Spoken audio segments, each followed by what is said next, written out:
Okay, hi guys. So it's me again. Well, I mean, of course it would be me because I'm literally the only one hosting the channel. But yeah, for the time being, it's just me. And I'm joined today by Tony, right above me. Let's see if I can do, yeah, gallery, there it is. Yeah. So we are going to, I know that the past couple weeks or so I've been doing drinking sessions with Lana for the most part. They will continue, but tonight I'm adding, I'm trying a new sort of drinking partner out tonight. The drinking sessions with Lana are still, they're not going anywhere, but I just thought it's the end of Monday, why not? It's a perfect time to just decompress, and sort of just drink off the case of the Mondays or whatever.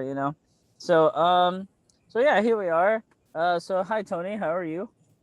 Hey, it has been a long day and I'm glad that it is over. How are you today? Oh, I'm pretty good. I'm pretty good. I also kind of had a long day, but it was work, and then I had some like last minute like errands to run. So I was going back and forth a lot. But like I said, it's the day is winding down now. So Right. What time is it's it? Where are you? What you're in California. So if it is 8 here, then it's 6 there, right? yeah, correct. Yeah, that's why it's Mhm. still light out right now. But We're still in happy hour time, like right in that exactly, time period. exactly, yeah. So I know that you start work up again next week, right? Sorry, I shouldn't have brought that up.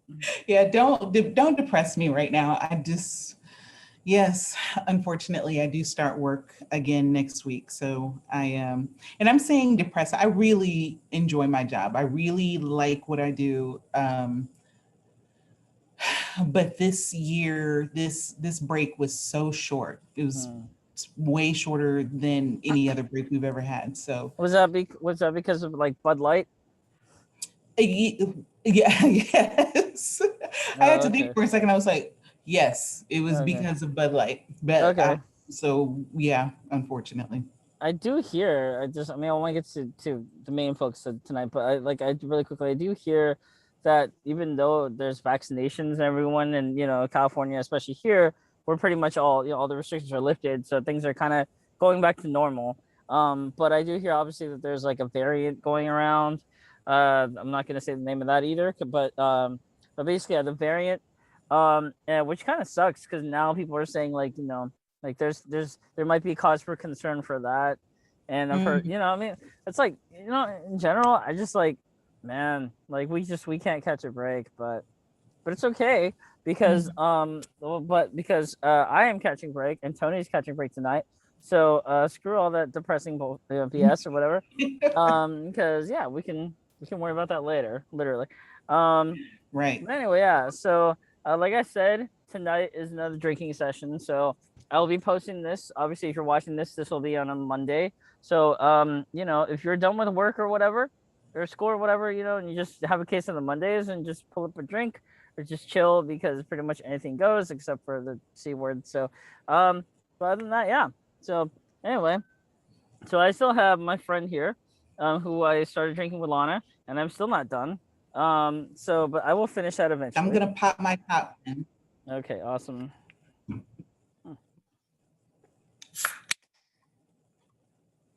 was gonna say this sounds like a 40, but it's and I guess to a degree it is, but it's not, but it's not. If it What doesn't is have brown paper bag, then I know. Well, I put the thing over it because I wasn't sure if, product placement and all of that other stuff. I didn't no, want no, to no, no. It's all kind good. of get into any kind of trouble with that. But it's a hard iced tea and lemonade. Oh, nice. This this is the easy stuff. I wasn't gonna not gonna go overboard until a little bit later on this evening. But I'm Oh, using a straw, so that should make it faster. That should like get it in there faster, right? Isn't that what mm-hmm. they say? Yeah. I mean, I don't think I've ever like drank alcohol through a straw. I don't have. I have, but usually, yeah, it's at bars and stuff. Like outside of that, at home or whatever. Like tonight, I just drink straight from the bottle. Um. Oh, this is interesting. I've not had this before. Mm-hmm, Somebody gave it to me. mm-hmm, Um, so I run an Airbnb from my house. Mm. And like I actually live here in the house. So oftentimes I will have guests who will, oh my God, you are so chug, chug, chug, chug. I will have guests who will leave things for me, like that, Mm. they're leaving, so Mm. they didn't want to trash their food or whatever, and so they'll be like, do you want this? And I'll be like, sure, I'll take it, just leave it.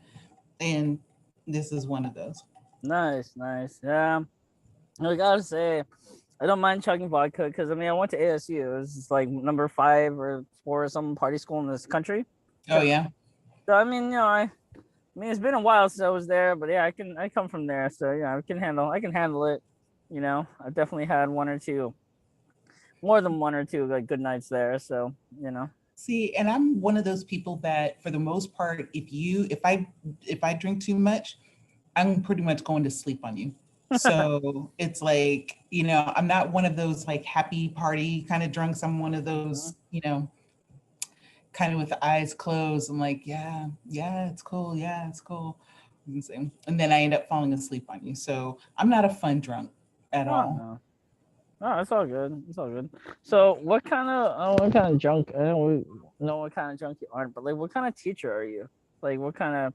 Because you're a teacher, obviously, and not not to put all too much of your business, but just in general, like, what kind of? Because I talked to you a few times now, and I know you said you are a teacher. Hmm. But like, what kind of Obviously, we're used to everyone watching these videos. We're used to seeing a certain side of you that you Mm, show for us on camera. But mm. like in the classroom, like give us a little preview. Like what kind of how do you conduct things in the classroom? Are you very Yeah, very strict? so I teach English. I teach English. I teach ESL. I teach creative writing. I teach debate, and I teach practical for like resumes and stuff like that. Hmm. So as you can probably tell, I was an English major. It's one of my I love words.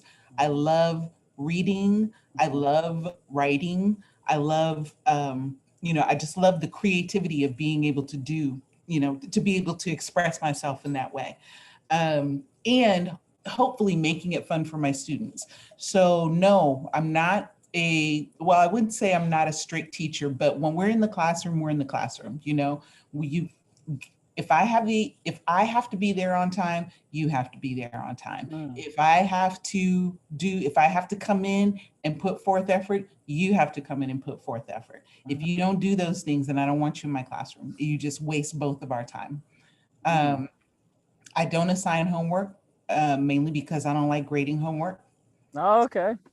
So, we do all our work in class. If it doesn't get done, it just spills over to the next class. Wow. Where were you when I was in high school or middle school, whatever you teach? Because I hate, but you know what? It's a lot more.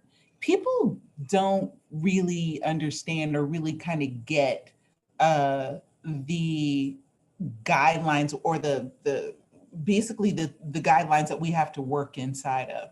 And for me, I do the best that I can to not work in those guidelines, but Hmm. but not necessarily go outside of the lines because I don't want to get in trouble. I don't want to, lose my job. I don't want to, do any of those things. But I do what they say that I have to do, but Hmm. it's like I always kind of, but I try to do it in a way that is makes it more interesting and fun for me. How imagine going to a I was about to say, imagine going to a job every day where you have to do this and you can't go outside of that.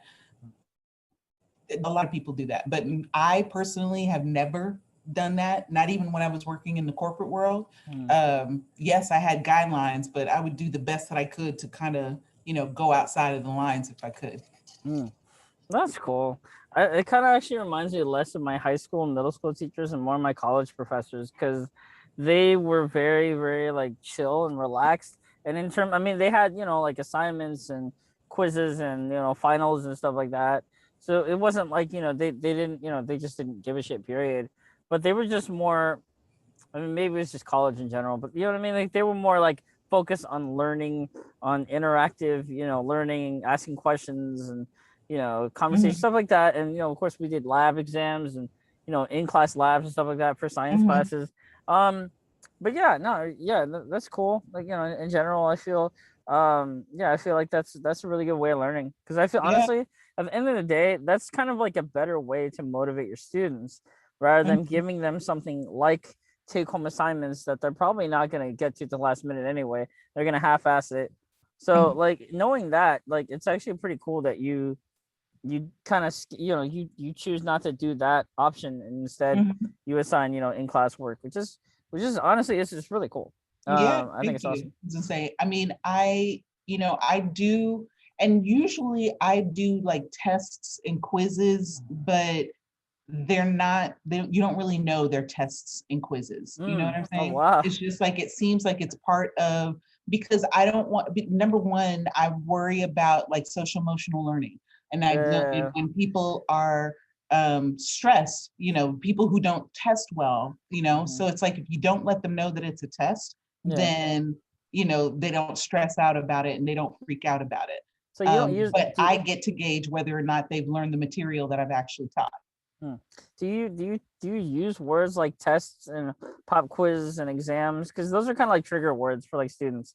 Oh, No, okay. I don't. So, I mean, to a degree, let's put it like this. Normally, particularly with my ESL students, we will do the lesson. Hmm. And, to a degree, they don't really realize that they're doing the lesson because they are, I'm kind of helping them to expand their vocabulary and all of those other types of things. And then I give them an opportunity to use it, and then at the very end of, in order to like leave the classroom, I give, it's like, okay, so let's test what you've learned. So it doesn't, I don't say quiz, but yeah, you have multiple, these are their multiple choice, or you have to write a couple of sentences to demonstrate what it was that you literally just learned 15 minutes ago, Hmm. you know? Yeah, yeah. And so then when they come in not the next day, but the next time they have class with me, then I kind of, at the top of the class, I'm like, so what did we talk about the last time? It like, oh, I can't remember. What did we talk about the last time? Hmm. Look in your notes, tell me what we talked about the last time. Oh, okay, let's expand on that. So when I say what did we talk about the last time, that's really me um, testing that they still remember what we learned in the last class. Hmm. You understand what I'm saying? Yeah. Hmm. So it's not an overt, icebreaker. It's not an overt quiz. It's not it's just me testing to see if and it's an open book test. For the most part, I give you notes and you write down these notes. You keep them all year, because at the very end of the year, or at the end of that semester or that quarter, yes, there's going to be a test per se, but it's open book. You've got your notes, and it's going to Right. be across everything that I've given you notes. So you literally have to perhaps be deaf, dumb, and blind uh to fail my class. You know what I mean? Yeah. Well, that's awesome. I mean, like if I, you know, yeah, that'd be awesome. Like if I had kids, I'd probably tell them, hey, you know, join this woman's class, because you know there's Yeah, like, you know and what I mean, like my yeah. kids like my classroom. I have a very relaxed classroom. Hmm. I don't turn on the lights because the lights are too bright. So I have lamps around my room, so it's Hmm. it's a nice mellow feel. I Yeah. have tapestries hanging on the walls. I've got a little water fixture in there. I've got bean bags. I've got I burn incense, stuff like that. So it's like not, it's not a persona. This is just an expression of who I am. But Mm. this is expanded into my classroom. Mm. Um, and it's even the teachers, will come in there and they were like, we just want to chill out and relax Yeah. chill out and relax for a little bit. So we just decided to come to your room for lunch. And I'm like, yeah, come on, we'll play some music, play a little meditation music, or, some light jazz or some guitar, Yeah. flamenco, or, just something kind of relaxing and nice. Hmm. Well, that's really refreshing to hear. Yeah, that's cool. You know, I was like, my mom was a teacher. I mean, was as in she's still alive and she's retired. She's not dead, but Right. she's retired. She's retired, but Right. she taught for like over 30 years and she loved her job. But yeah, she retired a couple of years ago, so Oh that's yeah. cool. Like I remember, for me personally, like I said, like I was not, like, contrary to my ethnicity or stereotypes about my race, I was not the best student up until college. When I got into college, then I did surprisingly well. Not surprisingly, but just I was just like, like yeah, I did better than I did in high school. And I don't know, I mean, it's just like in general, I feel like college was more stress free. Mhm. I mean, I had my friends. I lived at the dorms, so I literally saw those people every day, and it was awesome. Mhm. Got to hang out with them at night and the day. Go to class. Class was really chill because all the professors were really, for the most part, I didn't have any big issues with them. I didn't really have any problems with any of them. Mhm. And if I had questions, I would just go to the tutoring center.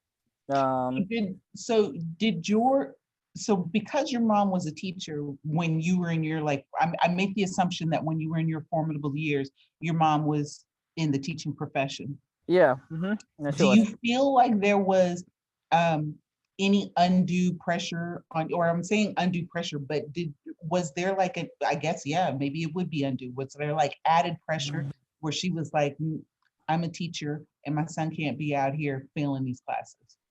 No, and I mean, no, I don't think so. Like for the most part, I mean, like first of all, yeah, when I say I didn't do that great in high school, like I mean, like I passed on my classes. In fact, I think the most part I got B's Mhm. in high school. So for like Asian people, it's like an F, basically. But no, I mean, I actually felt pressure because my mom was a teacher because I was just like, like I don't want to do badly. I don't want to purposely fuck up, or anything like that. Mhm. So I was okay. I was an okay student. I didn't, do as great as I think I could have done, but I think that was because of a lot of outside influences.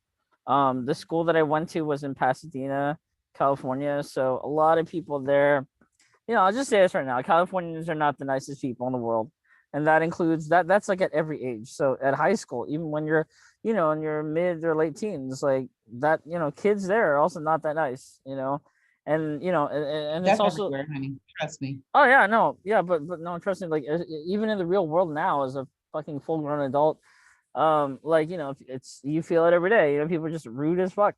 And like I've lived in other places like Arizona and even in the fucking Midwest where I would never go again. But I would also say that people there are even nicer. Mm. Everyone's nice. I don't know, like there's something in the water here in California that makes people act like total fucking cunts. I'm sorry. I'm gonna use that word. So if it offends you, just give me a signal. But I'm not, no way. When I say that, by the way, I know I've said that like as a lot on this channel, but when I say that, I don't use it in the derogatory term that it's meant to be used. Like I use it to describe Californians. Yeah, I use it to yeah, no, describe I get anybody I don't like. All right. it. All right. So, and if I'm acting like it, then I'll call myself one. So that's fine. But especially on like drinking streams like this, I will absolutely use it.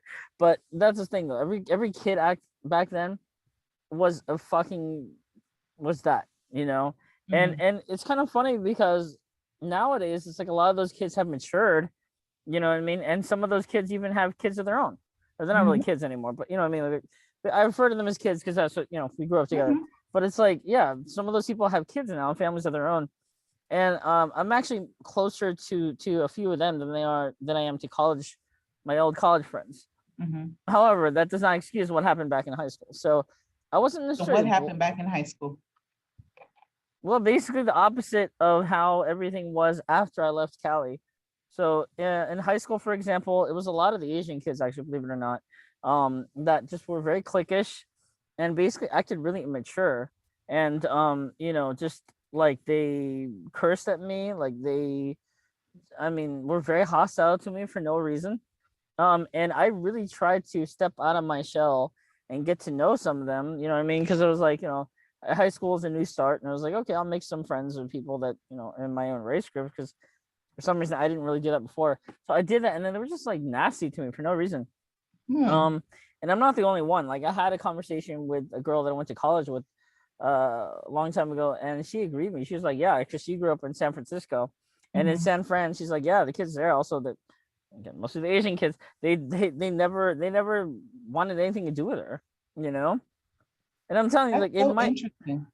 I think it's also the Asian thing, but I also think it's Asian Cali thing because again, to everyone who's watching, I'm sorry if you're from Cali, so it doesn't necessarily mean you, but a lot of the kids there that I grew up with were just fucking cunts, like they were, you know. Mhm. And I don't know. So yeah, as a result, that's why I look like this. That's why I have all this ink on me. That's why I'm a fucking man in my mid 30s, but I'm fucking drinking alcohol on a fucking Monday night, which is awesome. But when you think of the typical Asian model student or Asian model whatever, like Mhm. model citizen or whatever, they're Mhm. not doing this shit. They're probably Mhm. with their families or probably getting off work from Bank of America or some, Mhm. aerospace engineering company. You know what I mean? Like whatever. I don't care. Shout outs to aerospace engineers. My dad was one also. He's retired also. But like so as you can tell, like I'm surrounded by very accomplished people. Like my Mhm. mother, who was an educator for over 30 years, my father, who was an aerospace engineer, my sister, who was currently practicing law in the Midwest. So that's awesome. Right. I don't have anything against, people who are doing, quote unquote well, or like, fit the might or might not fit the Asian model stereotype. You know what I mean? I do want that. I do, especially for my family. It's not a bad thing at all. I'm not saying don't do that, but I'm saying the end be yourself. You know what I Mhm. mean? Like this is only saying at another interview I think that I did yesterday. I'm on an interview roll now, but I said literally, it was like I was interviewing this guy. It's alcohol is hitting. I'm starting to slur my words. Um, I was telling this guy, I was like, what, like, and he was Asian too, and he's also in the arts. And I was like, dude, like we, even though we're Asian, we don't have to live up to, society stereotypes about us, and there are stereotypes about, like I just said, Asian people, being very strict and being very focused in life and all this shit, and that's fine. But you can't put everybody into a box just because the color of their skin. You know what I mean? And I feel like as Asian people, we're not discriminated or stereotyped the way that a lot of other minorities are. We might, everybody has different stereotypes about them, depending on, I guess, your race or whatever. But at the same time, eh, everybody's different, basically, you know. Yeah. I Um, mean, when the thing is that when it comes to like these stereotypes, because I one of the things that I always try to really focus on, or one of the things that I really try to press with people is that nobody is a monolith. Like no. we all can't, it's like yes, there is this model minority stereotype with Asians, and yes, there's this thug mentality with Black folks, and so on and so forth. And so, and it is what it is. But see, in this, I hear you say what it is that you're saying regarding how other people, or how outsiders, or those out who aren't Asian may view you. Mm-hmm. Um, but I know that my experiences have been very interesting in that, um, I can't, like, again, Blackness, as as a principle, okay, because Blackness in and of itself is not necessary. Blackness really technically doesn't exist, but that's another story. Mm-hmm. Point being, though, Blackness as a culture, um, it's not this set thing. What Blackness really is a reflection of white supremacy, right? Yeah, So yeah. it's in it. Blackness is something that occurs because it is adjacent to white supremacy, and so therefore, I don't practice it Mm-hmm. necessarily the way that even other Black folks have practiced it, Mm-hmm. because I haven't always been in the country. Part of the reason being is because I haven't always been in the country. Yeah. Um, and so therefore, I don't have an accent, and I kind of speak with the King's English, and I've been afforded a lot of opportunities that a lot of other folks that who were raised in America have not had. And I've been raised in a very diverse culture. And so it's just like I've got a lot of things. And so even to Black folks, I teach in a predominantly Black school. It is literally like 85, 90% Black. This is the student body, this is the staff, this is everybody, right? Mm. And there is a certain performative Blackness that happens in my school that has at times caused me to be a little bit self-conscious, because it's like, oh, I don't know about that experience, or I don't have that experience, or they probably think that I'm too bougie, or too stuck up, or whatever it is that they think about me. But then I really had to, like, I had to kind of settle on that and say, okay, look, bitch, Blackness is not one thing. It's just, there's nerdy Black folks, there's ugly Black folks, there's cute Black folks, there's smart Black folks, there's dummies, there's thugs, there's not so thugs, there's those of us who are alphas, those alphas and those betas and all this, but which that doesn't exist either, but that's another story. But it's just like, I can't sit up here and perform something that's not me. If I don't twerk, I don't twerk. I mean, I practice, I try, but and I want to be a part of, that's something that's a part of our culture, is twerking per se, or there was actually something that I saw that was interesting today, because I was on Instagram, I think it was. And have you ever heard of putting a peppermint stick inside of a pickle and eating it? No. Okay. So that's a Black thing.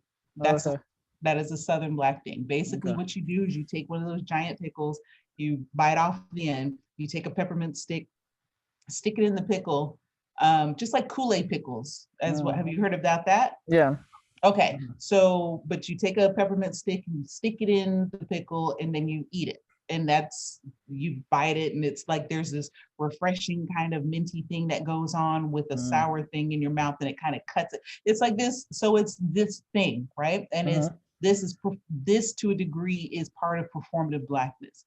And on Instagram, this Black woman was showing this white woman how to do that. And she was like, take it and put it in there, now bite it. And the white woman was like, oh, this is so good.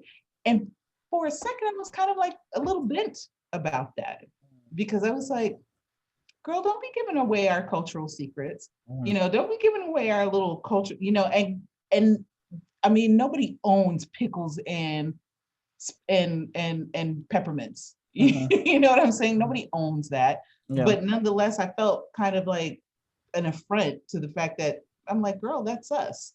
Yeah. That's for us, by us.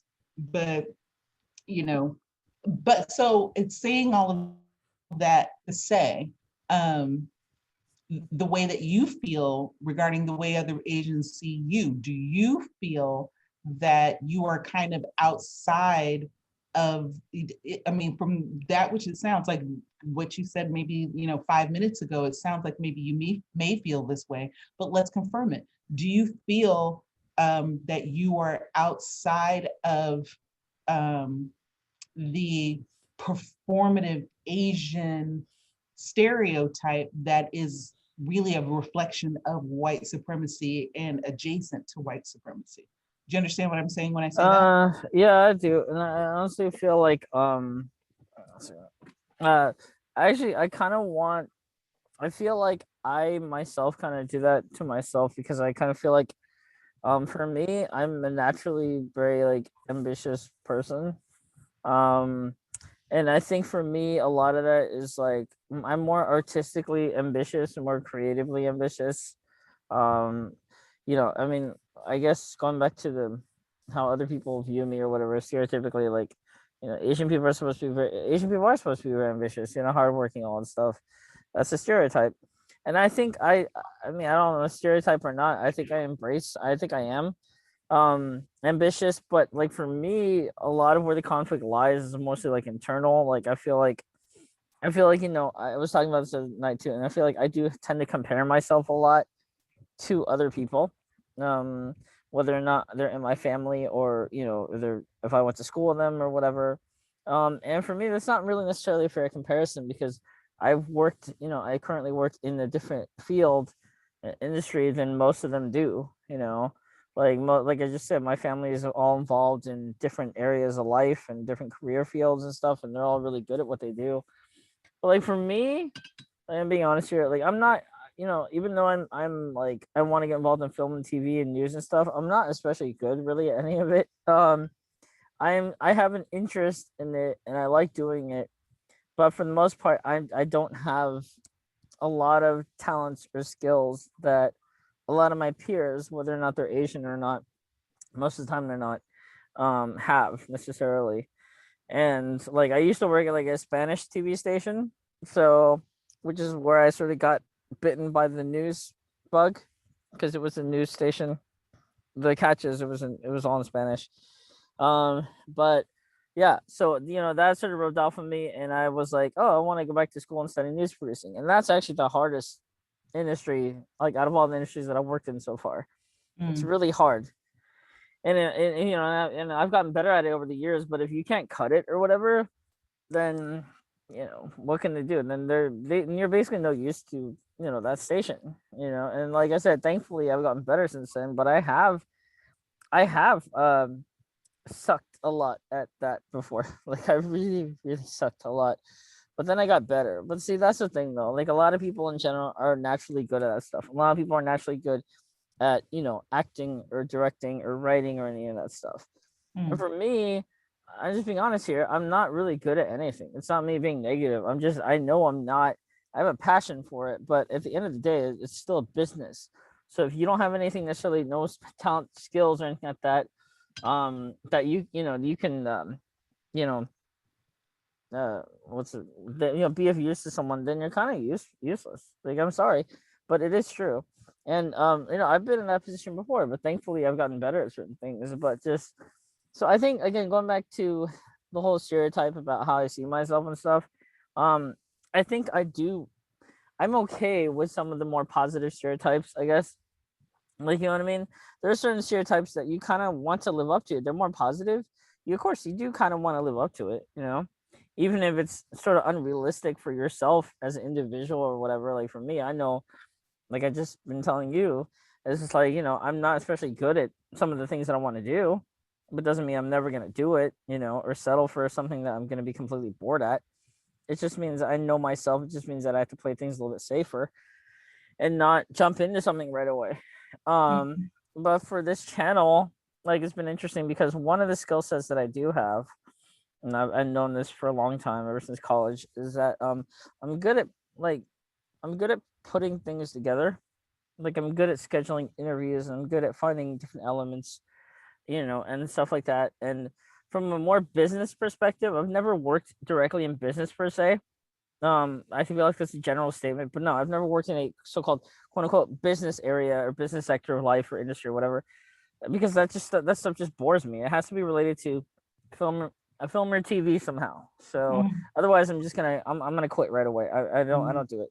But I'm also ADD, so that doesn't help. But but yeah. So sorry. But basically, yeah. So, but I feel like when it comes to business, I am good at like trying to see what sells. So like for AMBW stuff, this is a little secret. I haven't really talked about it yet, but I'll tell it right now. So I'm kind of drunk too. So I but so no, but this is why this is getting me to spill all my secrets right now. But so basically Little shot of AMBW, courage. yeah, AMBW is a very, I don't say profitable, but it's a very popular topic online, especially. Like it's Now. yeah, I found that out a few years ago when I made my first AMW short movie, and over the course of 1 year with little to no promotion because I did it for class, so I wasn't expecting to promote it or share it or anything like that. But I put it online afterwards because that's what you do, and I shared it, and then it got over the course of 1 year with no promotion, it got like 40,000 views. Right, 40,000, 40. Okay. 000. Yeah. Okay. So yeah, this is like kind of loose right now, but so yeah, it got 40,000 views, and I feel like I felt like like we're in the time of Bud Light right now. So like even my own hours have been cut, but thankfully I'm not completely down and out. But the fact of the matter is that everyone could always use more money in life. So I was like, you know what, like why not just start a channel and see if I can make some money off of this. So I started this channel back officially in April, and it's been a little over 3 months, and I'm right almost at 700 subs, and I will cross 2,000 hours watched in terms of how many hours people have watched my videos and stuff. I will cross that probably by next week. Cool. And so like this channel is probably one of the first like big wins that I can claim from myself. And I'm okay saying that, because even though it's taken me this long to really excel in anything like on my own, especially from like entrepreneurial point of view, like I'm in my mid 30s, whereas most people have fully established careers and families, all that stuff. Like if this is a win, a win is a win, and I did it on my fucking own. So to all you people who no, well, nobody's. That's the thing. My life, no, my life. Honestly, my life is fucking kind of depressing. I'm not gonna go into all of it, but I just say but like to all you haters, that doesn't make any sense. But yeah, so But see, here's the thing though, and this is what I think is really actually very cool about that, is the fact that, like I said, like when I first started, and this sounds so weird when I say, because it doesn't sound right, but when I realized that AMBW was a thing, I suppose, um, when I first started on this thing and I kind of realized, oh, it's not just me, there's a whole group of people out here who are who are in this subset of like dating genres, right? And um and back when it started, there was nothing. There was nothing. And I think the closest that we came, no, because even when we started, like I said, there was really nothing. And it was probably maybe about 5 years after that, like particularly when I started the meetup groups. I think maybe it might have been maybe 2 or 3 years after that when Z started. Z, is that his? V, No, Z is somebody else that I know. V yeah, started his Ning group. And I joined that Ning group, and it was just a little bit messy. I bought my groups onto Facebook, and then he also bought his groups onto Facebook. And so that's kind of how, and for me, I actually, like when you search AMBW, my group is the one that comes up. Um, and that's because, and I was surprised because I was like, oh, nobody else has that group name. That's interesting to me. How is it that they don't, yeah, but that's how early in the game I got in, you know what I mean, to be able to kind of do that. So it's like, we started out with all these groups and all this, that, and the other. And I think that when you, at that time, their YouTube it was a thing, but it wasn't what it is now. You know what I'm saying? So what you're doing is, in essence, and I know this sounds weird, but you're furthering the cause, right? You're moving the movement forward. Um and when I say that, it makes me, I guess maybe I wonder if you feel like this is like a movement. You understand what I'm saying when I say that? um, yeah, I feel like it's a movement. I just feel like I feel like a lot of it is like because like I said before in other interviews, like I've been on a lot of dates, like in my life, and a lot more than I probably should have. But I'm not a serial dater or anything like that. I just have a lot of stamina, and so I've been on a lot of dates. I've been out with all kinds of women, some of which are black women, and the thing about this is like I feel like AMBW, it's getting more well known, but to a lot of people like outside of the AMBW community or whatever, it's not as well known. Um, and I have actually gone out with people in the AMBW community, or people who like Asian men, and people who have never dated Asian men. So I can tell like the difference between like how people view it, as opposed to people who have no experience with it. Mm-hmm. Like the first girl that I dated is African American, and she didn't like. I was not the first Asian guy she went out with, and I was kind of like jokingly, I joke with her. I was like, "Oh, you have a thing for Asian guys," and then turns out later on she admitted that she probably did have a thing for Asian guys. Um, and then I talked to another girl in Denver, Colorado. Long story short, it didn't work out with her, but she had never dated Asian guys. She was actually mostly into white dudes. Mhm.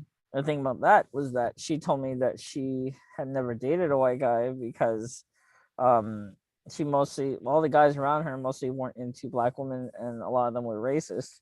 She was in Colorado. Yeah. Oh. And she had also previously lived in New York, and she was actually from Trinidad and Tobago, so she Mm-hmm. was West Indian. um and so she told me that she mostly dated black guys, other West Indian guys, but she never dated a white guy. And I mean, I'm not gonna go on and put all my business out there, but it's just what it wasn't like the best experience with her. But it was just like it had nothing to do with her race or ethnicity. But it's just she told me some interesting things. Like, for instance, I didn't know anything about Colorado up until I started talking to her. But basically, it was just like, yeah, Colorado apparently is a really fucking racist place. And I actually went out there and visited her. It didn't go well, but I went out there, and yeah, I can attest to the fact that a lot of people out there just fucking terrible people. Mm. And I would never go there again. I will never date anyone, Really? talk to anyone there ever again. I'm never fucking going to Colorado ever again. Fuck that place. Really? Yeah, that's the reason why I try And not they're to be. supposed to be so like, and I guess maybe because they were like the first weed state, they Uh, it seems like they were like one of the most progressive. You know what I mean? yeah, I think Oregon's more of a weed state. Um, Mm, but I don't. Yeah, Colorado is not my kind of place at all. I will never go there again. I hate that mm, place, and I know she's still there, but I don't give a fuck what she's doing. So I don't care what anyone's doing there. That place mm, is dead zone to me. You kind of mm, like. I honestly feel like the only good place for me is, I don't want to say Cali, but I want to say maybe like literally like so specific here, but like my college dorm at ASU West. That's literally the only place that I would probably feel like, you know, if I could move back there, which is impossible. I've tried. I've actually tried. I've called them and mm. asked them, "Do you have to be a student to live there?" And they're like, "Yeah." So I'm like, "Fuck that." But yeah, no, no. And I mean, I thought about okay, enrolling in classes again, but then that'd be too much money and just be like, Mm. I would be kicked out of there again anyway, and then I had to pay more money. So fuck that. I'm not doing that. But I mean, I just don't understand like why more, because I actually remember like over 10 years ago when I was trying to move out of my parents' house for the first time or whatever, and like I was looking for places here, and like they had like a dorm that had like a public listing, like from Cal State Northridge or something. And I was going through a lot of shit back then anyway, so I didn't really feel like moving out anyway. But I didn't move in there. I Mm. should have, but Did would have your been more. parents want you to move out, or did you want to move out? I wanted to. Yeah, Oh. I wanted to. But then the thing I told you, remember a couple of interviews ago about Adriana and shit like that, that happened that same year. So that whole year, I was just like, after I met her and the whole bad mom thing happened, I was like, ugh. I was just like in a mood the whole year. Actually, I'm still in the mood basically. So, but yeah, no, it's a little bit less now. But back then, I was just like, all my plans, I was like, oh, okay, I'm excited for this year. I'll move out, all this shit's gonna be great. And then I met her, and then I said, talk that shit to her. And I was like, not good. I I actually told somebody about that conversation a little bit. Yeah, I'm sure Um, the reaction was probably the same as yours. it was, it Not was good. totally like, and I thought it was, and it was interesting because I don't even remember how like the whole conversation came up in and of Yeah. itself, but I kind of sort of told the story, and he was like, "The fuck?" I said, "I know, right?" Well, I mean, But and I'm so sorry, and I know that this is probably like the least comfortable, and it's like, in as much as you always say that interview and you're interviewing me, it's always me asking you the questions. But um, what was it that made you, like, I know you were angry when you had that conversation, but what was it that made you think that you were going to get away with saying that, because you use those exact words, right? yeah. So, thinking about me, and I don't really have a temper anymore, kind of, but not really. Is that when I used to get really mad, I would say shit like that. Well, not all the time. That's probably the worst thing I ever said to anybody. But but when I would say that, I was like, the intent was to purposely make someone To like hurt feel somebody. really hurt someone, to really Okay. hurt them. And I didn't, and I was thinking like that was just the intent, and then what happened after, like it didn't hit me until it actually happened. So it was like, I was with my mom. I remember when because I was still living at home, and I was with my mom, and I showed her, and she was like, "Ooh, mm." So Did you that's think, like the moment that the words escaped your lips, did you no, it was know a you fucked text. up? It was a text. It was even worse. I sent it Oh, through text. Yeah. shit. So this So there's evidence. you thought about it, like you had opportunity to draw that shit back. Yeah. Okay. But here's the thing, though. Like, and I mean, again, like when people are really pissed, like especially here. Hang on. I'm gonna pull up a picture of her. But in the meantime, yeah, when people are really pissed, sorry, no, when I'm really pissed, that's what happens. And I've hurt people before. I've said some horrible, fucked up shit to people like that. That's probably the worst thing I've said to another human being. But I've said some things along that line that probably, listen, basically, yeah, it's never gotten like physically abusive, right? Mhm. But I admit, I did have, you know, a problem, with my emotions back then, and I Mhm. was young as fuck. I was like 24. I was only 24 years old when I said that. All right. So, like, when you're that age, you're not supposed to be saying stuff like that, you I'm gonna know? move this light because it is like No, no, blinding. no. Right. But so when you're that age, you're not supposed to be saying stuff like that. You say stuff like that, at that age, that means that you really want to hurt somebody, you Mm-hmm. know? And yeah, I said some terrible things, obviously. Mm-hmm. Everybody, including yourself, has that same reaction. Literally, like my friends who are like big time fucking huge stoners had the same reaction you had. It's like if they say it's bad, well, it's bad. You know Like it's it's just bad. like, but no, here's the thing, right? Like, I mean, live and learn. Like I said, like I mean, you have children, right? You have family, right? And so you have a lot, you know in your life, and you have a career, and you have that in your life and stuff like that. I don't know what I'm trying to say. Basically, the point I'm trying to say is, um when you're like me and you don't have those things, and you feel like you have kind of nothing to lose, right? Or nothing to live, not nothing to live for. Basically, you just feel like you're just like a free man, and you feel like you could find another Adriana, or you could find another this and that. Your mind isn't thinking clearly because you're fucking pissed. And because I'm single and I don't have kids, I don't have commitments to anybody. I did say shit like that.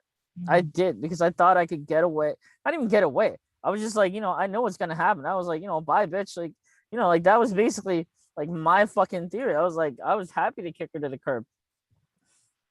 But But you didn't realize you were in love. well, no, that happened years later, 4 years later. But I mean, the thing about that again is like, you know, when let's say hypothetically, like, right, like you say, like, it's very rare that people get hit by lightning, right? So most of the time you walk through your life not thinking about that, and you're thinking, okay, not a care in the world. I could get killed any other way. That's probably never gonna happen. I'll never get hit by lightning. So you're walking, blah blah blah blah. You don't know how painful or how deadly it is until it literally hits you, right?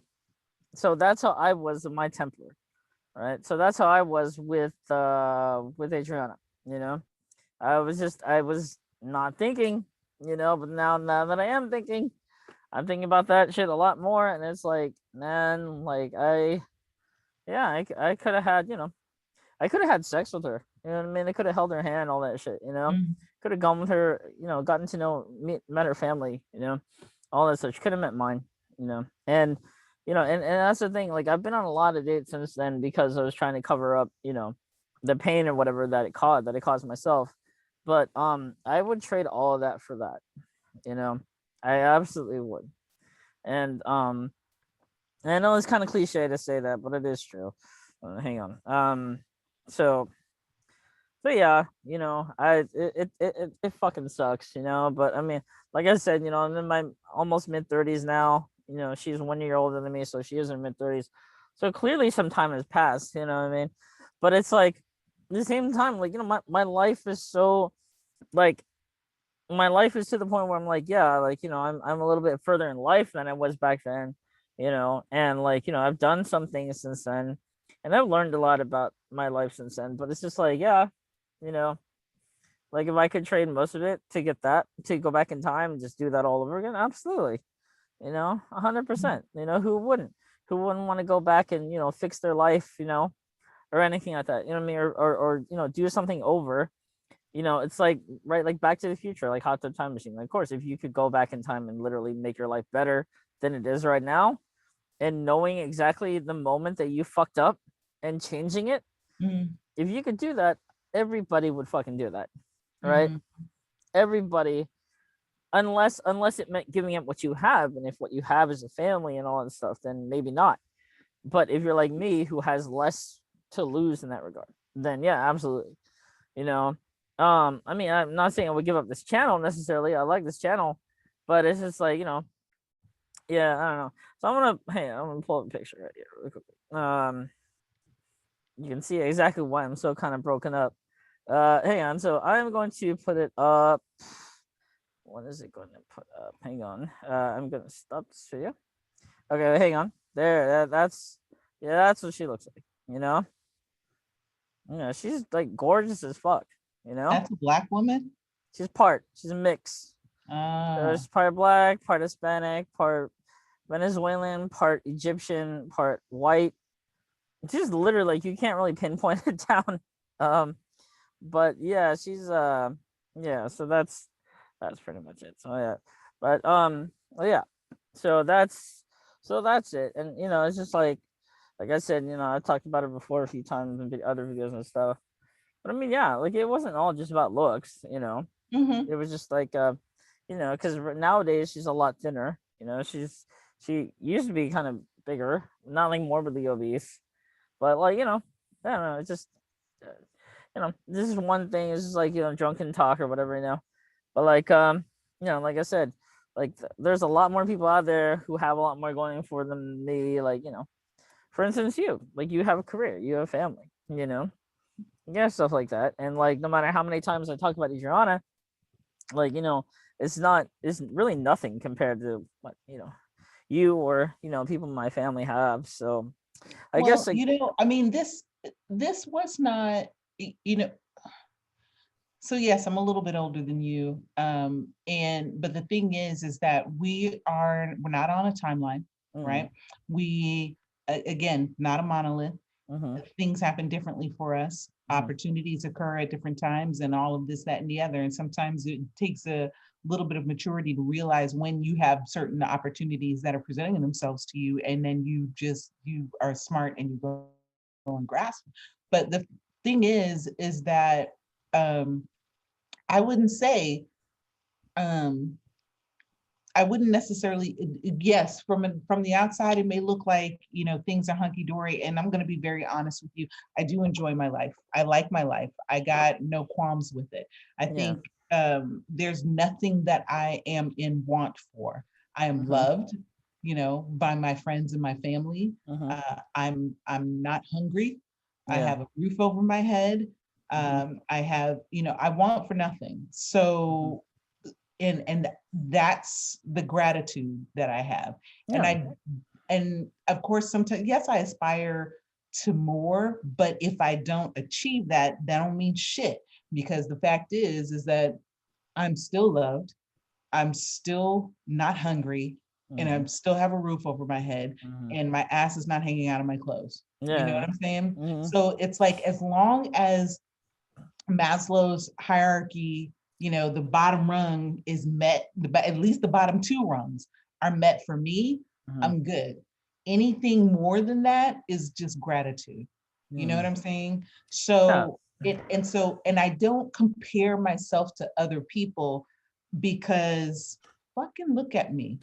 How yeah, can you exactly, compare me? You understand what I'm yeah, saying? And I'm not mm-hmm, saying, "Ooh, because I'm so fine and all this, that, and the other," but because I'm whole as a mm-hmm, person. And I'm constantly growing, and I'm constantly evolving, and I'm totally aware of that. And I'm surrounded by people who are also aware of that in themselves, and even yourself. You understand that you're constantly growing. You understand that you're constantly evolving. One thing that I am definitely going to encourage you though is to be your own competition. Be fucking Simone Biles, man. Be your own competition. You know what I'm Yeah. saying? Don't stop looking at what these other people do, because you've got some people that are we're not, again, this is not a, it's not a race. You know, you've got some folks that are on some end of the scale and other folks that are on the other end. And there's literally a billion or so people, a few billion people in between. So Yeah. you can't, so you comparing yourself to where you think others are is, I'm just going to say it, is stupid. Yeah, no, Because for sure. because they, in as much as they're projecting this particular life to you, they're probably miserable at home. They probably want to kill themselves. They probably hate their jobs. They probably hate their spouses. They probably hate their kids. You know what I'm saying? Yeah. So be your own competition. Be your own measuring stick. You know what you want. So set your goals and move towards those goals that are for you, not because you think that this is where you should be in life. Mm-hmm. Yeah, Yeah. I know I sound like a fucking meme or an inspirational quote, but I can't see any more sage advice than that. Yeah, no, that's great advice, and yeah, thank you for that. Thank you for that. It's just I think deep down I do know myself pretty well, and I think I am kind of hesitant to jump into something, whether it's personally and professionally, right away. So I think, like I was saying before, like I am very motivated and goal oriented person, but unlike before, I don't jump into things just because it sounds like a good idea. I do take my sweet ass time doing a lot more things now. Like for instance, like if it's a new job, new career field that I want to start, whatever, then I tend to play it a little bit safer. Um, People might have mixed opinions on that, but I don't, because I personally know it works for me. I'm not saying like I'm a Yeah, slow, I don't. yeah, I yeah, no, used to. no. Hmm. I used to really plot and plan, and and have all the, I wrote a whole poem about it, where I would always have these false starts, where I'd be like, Yeah. okay, I'm gonna, oh well, let me do that, okay, I'm gonna, and but then something would always happen that would just kind of shove me into the deep end. Hmm. And in my life, I have never failed. No, no, And absolutely. so, and I say that because even in my failures, I Hmm. learn. Yeah. Even in my failures, I succeed because I gain more knowledge, and I get so, and I tell my students that very same thing. There's no mistakes here. Nobody, there's never failure. There's never mistakes here. There is always opportunity for learning. Hmm. If you answer the question and it's not the answer that I'm looking for, that don't mean it's the wrong answer. That means Hmm. we have to analyze how it is that you got there. Yeah. So it's like, that doesn't mean that it's wrong. And Yeah. it doesn't, and it's not a participation trophy type of situation, because I don't believe in that shit either. Hmm. But um but that comparing yourself to other folks, and all this, that, and the other, and again, I understand what it means to be cautious, because if you have things to lose, you don't want to lose your shit, you don't want to lose your house, you don't want to lose your food, you don't want to Yeah. lose your money, you don't want to lose the love of your friends and family, you don't want to lose any of that shit. So I Yeah. totally get it. Yeah. However, when you can look around and it's not going to affect anybody but you, Hmm. right? And if it's not going to affect anything but your pride, Hmm. bitch, you better jump. Oh yeah, no, no, for sure. I jumped. I'm okay with jumping. Um, but yeah, so okay, well, yeah, thank you for that little pep talk. I appreciate it. Yeah, I'm It's nice to really hear good it. at that. I'm a teacher. Oh yeah, no, remember my mom's a teacher, so I hear from my mom, or used to, yeah, yeah, I hear it. But yeah, it's nice though. Thank you, I appreciate it. Yeah, so yeah, speaking of which, are you mm, so I kind of want to shift gears and talk about something a little bit more lighthearted. So from more like professional to personal stuff. So I remember in the group talk the other day that like the conversation came up of like, like going out in public, and you know what I mean, like being this like being hit on and stuff like that, right? Mm, And you said you expect to be hit on like a lot, mm. right? Is that so? Is that like for a reason? Do guys usually hit on you a lot, like when you're out in public, when you go to different places, you're not working or whatever? Um, so when I was actually kind of sort of just thinking about this, like literally, I think maybe today or yesterday. Um, so normally when I go out in the public, like today, I have no makeup on. I've I didn't, I took a shower today, but that was just literally about it. Okay. That was all I did. I didn't feel, and I was working from home most of the day today. So Okay. I didn't go out. But when I go out, I'll put a little mascara on, I'll put a little lip gloss on, just a little something, something kind of make my face pop, right? Um, it does not change the whole dynamic of my face. I don't look like a completely different person, right? Because there's some makeup jobs where you're like, bitch, you catfishing me. Mhm. But that's a whole nother story. And when a man will approach me, and be it for darn near anything, Mhm. oh, can you give me the directions to the gas station, around the corner? Or, I'm sorry, do you have the time or Yeah. anything like that? Because of my experiences in the past, where it has started with, excuse me, do you have the time? And then ended up with, and, do you have a man? Yeah. Like, you understand what I'm Yeah. saying? Yeah. So it's, to a degree, I expect when you ask me for the time, Yeah. I wait, because I'm like, are you going to say something stupid after this? You understand what I'm saying? Yeah. Because it has happened before in the past. And not to say more often than not, but it's a good 50-50 chance that maybe you're not just asking me for the time. Yeah. It's a Mhm. good 50-50 chance that you are going to hit on me, or it's anything like that. So yes, you're right. I meant that when I said it, that when men approach me, um I do, to a degree, expect to be hit on, and it's usually a pleasant surprise when I'm not. Hmm. You know. So how do you react to that? Do you because some women take that as, like they kind of just use it to like, boost their ego, or you know what I mean, they take it as like, oh, like, that's nice, it's a compliment. There's some women don't like that. So like, where do you fall? I fall in the, oh, thank you, and then keep moving. Um, eight Because 8 times out of 10, whoever it is that's making this compliment is not anybody that I'm attracted to. Uh, So, it's like, oh, thank you. I've even mhm. had little kids. Little kids, Um, wow. and it, yeah, I don't know, because I have such an interesting look, period. I've Mhm. got these big eyes and these big lips, and I've got this, face and this hair, and and all of this, that, and the other. So it all kind of culminates, in this package. And again, I always reiterate, I'm no Halle Berry, I'm no, Gabrielle Union, I'm none of these, amazing, beautiful Black women that we see on a regular basis. um, but um, but to some people, I'm pleasant looking. They look at me and they go, "Wow, you have like a whole thing going on here." And okay, I've been told that a lot over the past, over the whole time that I've been alive, since I Mhm. was a kid.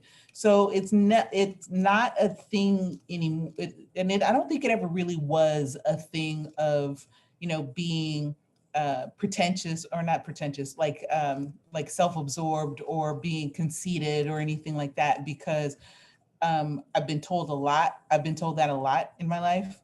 Um, but it's always been, I think when I was younger, I think my dad at one point told me, just say thank you, Mhm. and I was like, because people would say, oh, you're so pretty. And I'd be like, no, I'm not, I don't have, because I'm not my conventional look of beauty. You know what I'm saying? Well, I don't look in the mirror and go, "Ooh, girl, you fine." I do when I'm trying to, give myself a pep talk, right? But my ideal of conventional beauty would be, actually there's a shit ton. So, but I don't look in the mirror and see that for myself. But other people do. Okay, it is what it is. I'm some people's cup of tea, and I'm not others. And I've come to accept that too, and that's fine. I'm all right with that. Yeah. But at some juncture, I think my father just told me, he said, just say thank you. And that was literally one of the best pieces of advice he's ever given me. So when you say thank you, does that ever does that achieve your goal of like what you, if you want things to continue or stop, or do you get guys come like, oh, you're welcome, and then they keep talking to you? Um, mm,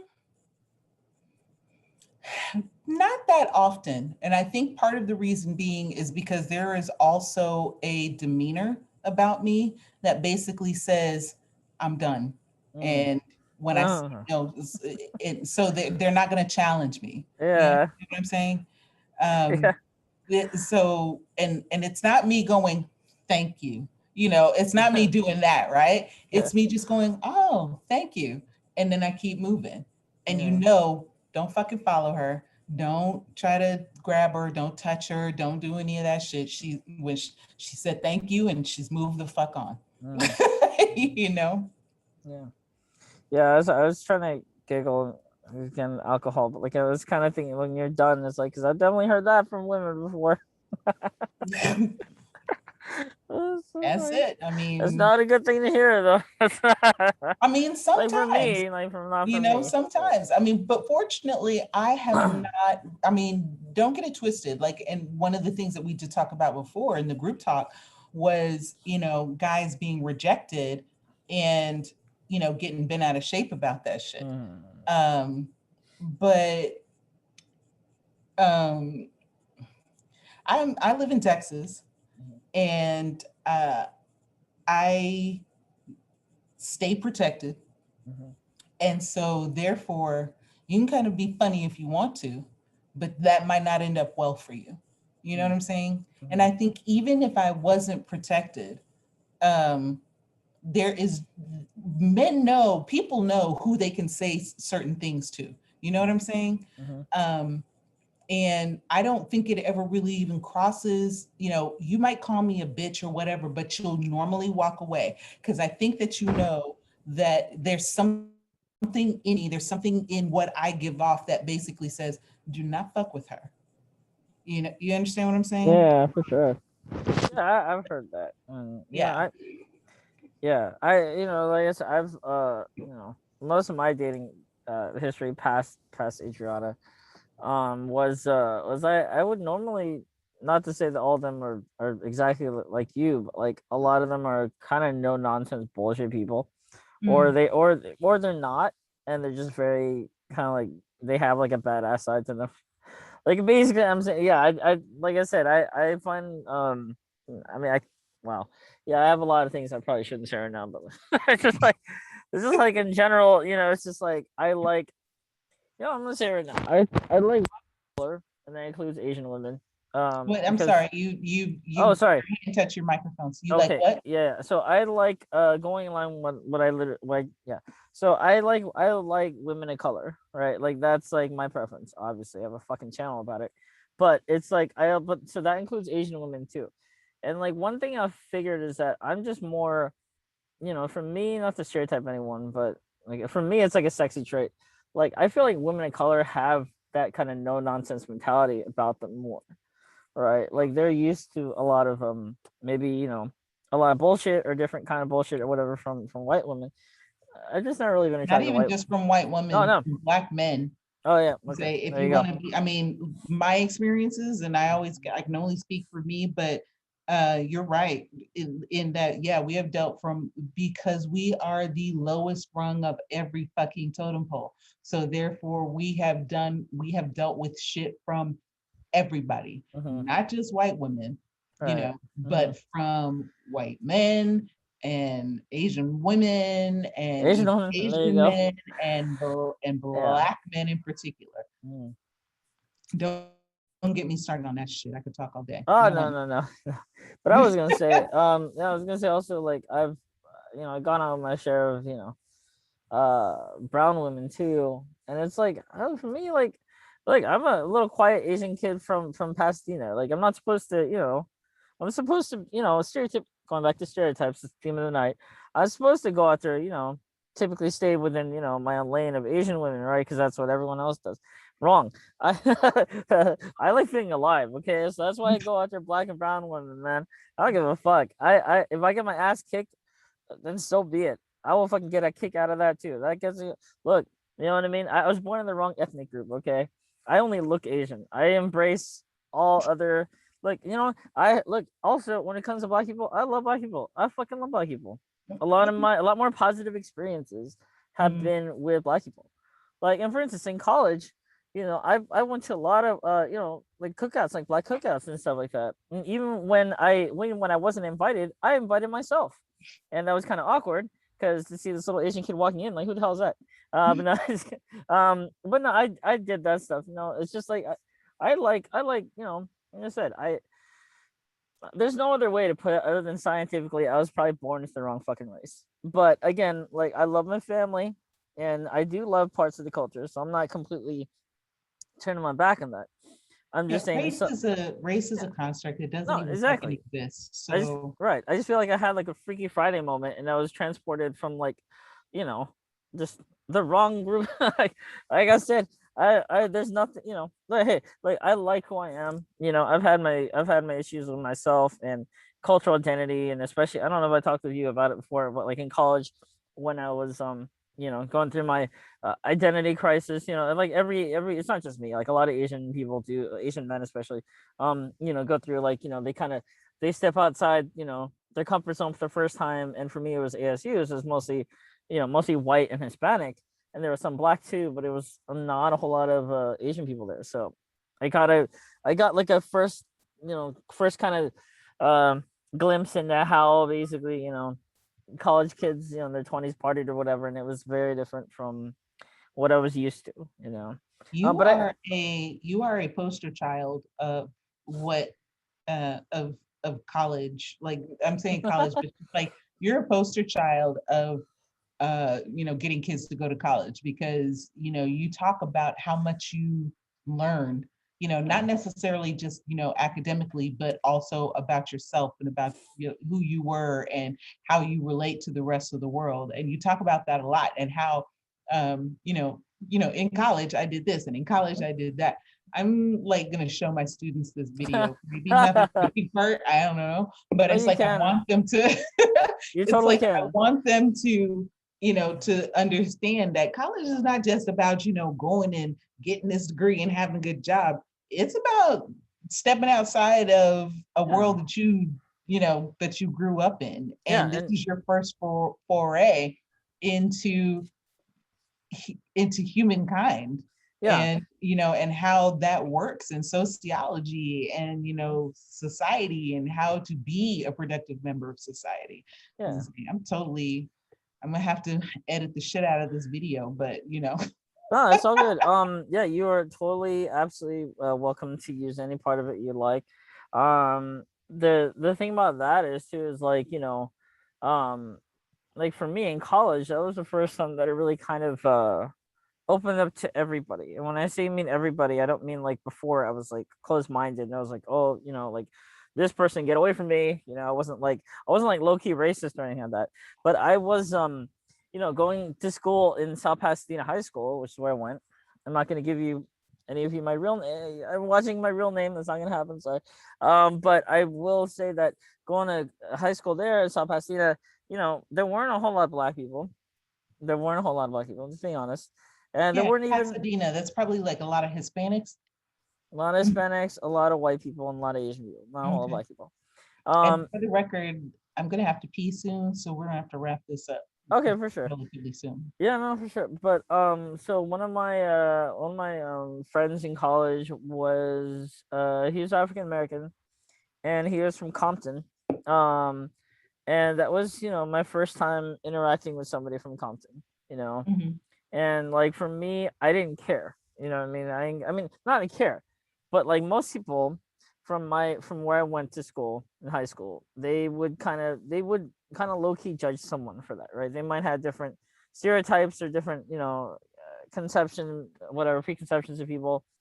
Like for me, I was just happy to have a fucking friend, you know. And like, this guy, we've lost touch. I've lost touch with basically everybody almost. But I know he has a family. I know he's married and he has a kid. So like God bless him. He's a really cool guy. But it was nice because I got to interact with people from, all walks, like different areas, And I won't say this right now, and you can use this for your video or whatever, your class. Like it doesn't matter where people are from, because deep down, everybody is just lonely. Everybody just wants to make a friend, especially in college where you're supposed to make friends. I think in my freshman year of college, I didn't really do that, because I was still kind of like keeping to myself, and I was kind of like, I kind of just wanted to get good grades and get out of there. And in the second year, I really came out of my shell, and so I made friends from Compton, and then we played friends from like Boston, and all this stuff. And it didn't matter where people were from. It was kind of cool, everybody. Sometimes the way that people talk from Compton or from Boston is very different from how I talk. But at the end of the day, we all just want to make friends. We're all just lonely. We're all just lonely college kids who we're broke as fuck, and we're single as fuck. So we're all trying to chase pussy. Sorry, chase women. But that's the thing. Like, doesn't matter. Like, you could be from Compton, you could be from Pasadena, you could be from London. You know what I mean? And at the end of the day, what matters is that you just bond with people because they're willing to be your friends. That's basically it. That's it. Life is pretty lonely, and I mean I know, especially right now, man. If you think it was hard making friends when you're in college, imagine like when you're in the real world and Right, when you don't have the bond of college and college classes and all of that stuff. Now you got to go meet people at the actual grocery store, or you got to join a team or join a club or something like that to be around a group of people, or hook up with somebody at work. But therein lay the reason that we have dating sites, because as adults we don't get the same type of exposure that we did when we were in high school. Yeah, and see, that's why I'm going back to school in August, and this time I'm gonna stay my ass there. Not in community college. It's community college, so I can afford. It's not the same thing as 4 year, but go to school for the rest of your life. Yeah. No, fuck that. Because like, don't ever not go to school. Just take one class at a time. Exactly what I'm gonna do. Because I'm paying less than $200 to go back to class. I'm only taking one class. But I don't care. Like I don't like I'm a guy, okay, also, so I'm single as fuck. So as long as the girls are 18, like to quote Matthew McConaughey, like again, like it doesn't matter how old I get. I have to pee. Don't make me laugh. But yeah, so anyway, I'm not here. But basically the point is, if you're using it for your school, students, if you're watching this, go to college. It's not just about class, okay? Don't be a boring fuck person like that. Go to college to make friends. Go to college to chase women, chase skirts, and make friends, and have fun with your friends chasing skirts or getting turned down or getting accepted, whatever. It doesn't matter, because college is more about the relationships that you make there. And it doesn't matter where you're from or the color of your skin. You're all just lonely people, so you should all just get to know each other, period. And ladies, I have a different thought process regarding that, but come see Miss Toni, she'll tell you about it. Oh, for sure. Anyway, well, so thank you, Toni. But so we will end this. I had a fun time with you. I know you're starting work back up, so I might not see you a whole lot from now on, but whenever you get the chance, it'd be nice to chat with you again sometime. Oh yeah, for sure. And, absolutely. Like I said, you'll see me in my new place. Not the next time we talk, because we're talking again in a couple of days, but after that you'll see me in my new place. We're talking again in a couple of days. Don't we have another thing with the group? Oh, the group panel was for next week, so that's not gonna work out. Oh, that's right, because I said Wednesday I'm moving. That's right. But like I said, we'll figure it out later. Okay. Whenever you have time. You will definitely. Next time you see me, I'll be in the new spot. For sure. All right. Well, I'll be stuff.